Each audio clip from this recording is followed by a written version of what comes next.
এই ভীষণ গরমে একটা হালকা পাতলা ঝোল আমরা রান্না করব, সেটা হলো সরপুঁটি মাছের ঝোল। ওটা বানানোর জন্য আমি 5টার মতো সরপুঁটি মাছ নিয়ে নিয়েছি বা জাপানি পুঁটি। 1 চামচ লবণ দিয়ে দিচ্ছি, 1 চামচ হলুদ দিয়ে দিচ্ছি, আর দিয়ে দেব এই 1 চামচের মতো সর্ষের তেল। এবার খুব ভালো করে হাত দিয়ে আমি মাছগুলোকে মেখে নিচ্ছি। এদিকে আমি একটা কড়াই বসিয়ে নিচ্ছি। কড়াইটা খানিকটা গরম হওয়ার পর আমি বেশ খানিকটা সাদা তেল আমি এই কড়াইটার মধ্যে দিয়ে তেলটা গরম করে নিচ্ছি। তারপর একটা একটা করে আমি মাছগুলো দিয়ে দিচ্ছি খুন্তির সাহায্যে।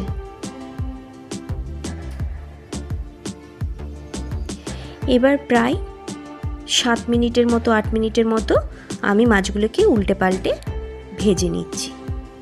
ভাজা হয়ে গেছে, এবার আমি মাছগুলো উঠিয়ে নিচ্ছি।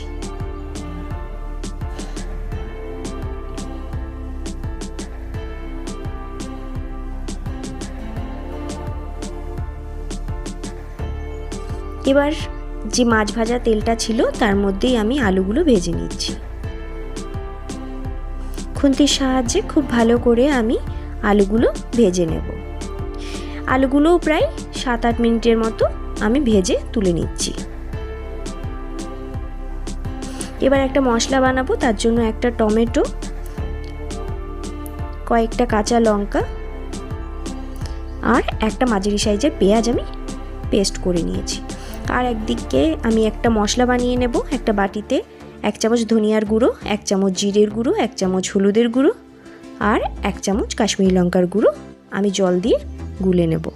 এদিকে তেলের মধ্যে আমি গোটা জিরে 1 চামচের মতো ফোড়ন দিয়ে যে পেস্টটা আমি বানিয়ে রেখেছিলাম মিক্সিং জারে সেটা দিয়ে দিচ্ছি। আর যে মশলাটা আমি বানিয়েছি সেই মশলাটা জল দিয়ে গুলে আমি দিয়ে দিচ্ছি। এবার খুব ভালো করে মশলাটাকে কষিয়ে নিতে হবে যতক্ষণ না মশলার থেকে তেল ছেড়ে আসছে। দেখুন মশলার থেকে তেল ছেড়ে আসছে। এখন আমি 1 চামচ লবণ আর কিছুটা চিনি দিয়ে দিচ্ছি, যে যেরকম স্বাদ পছন্দ করে। এবার আলুগুলো দিয়ে দিলাম। খুন্তির সাহায্যে আবারও খুব ভালো করে আমি নাড়াচাড়া করে নিচ্ছি। প্রায় 10 মিনিটের মতো লোয়ে রেখে আমি কষিয়ে নিয়েছি। তারপরে আমি জল দিয়ে দিচ্ছি। যেহেতু এটা একদম গরমের পাতলা ঝোল হবে, এই গরমে পাতলা হালকা পাতলা ঝোল খেতেই সবাই পছন্দ করে। দেখুন খুব ভালোভাবে মাছের ঝোলটা ফুটে উঠেছে।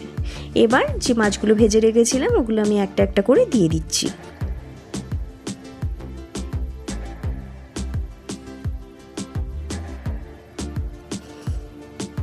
আবারও মাছগুলো দেওয়ার পর আরও 5 মিনিট আমি ঝোলটাকে ফুটিয়ে নিয়েছি।